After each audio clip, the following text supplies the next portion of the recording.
ចែរីកាមកពីចែកខ្មិតពេកបានជាអត់សោះសាបើចែមិនប្រកាន់ឲ្យជប់សំអុកកាឡាស្រឡាញ់តែចែប្រយ័ត្នតែចែចាស់យ៉ាអើ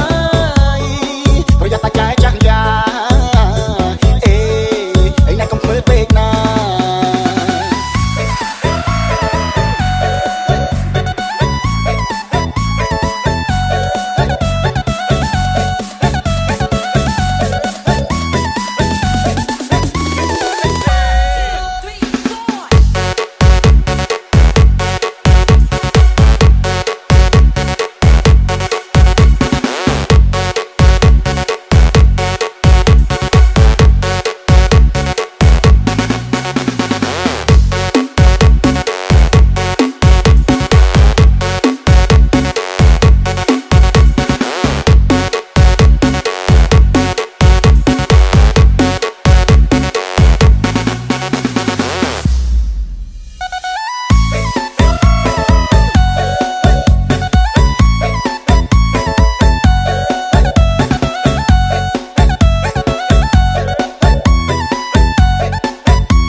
ហើយចែកចែរីកាមកពីចែកខ្មិតពេកបានជាអត់សោះសាបើចែមិនប្រកាន់ឲ្យជប់សំអុកកាឡា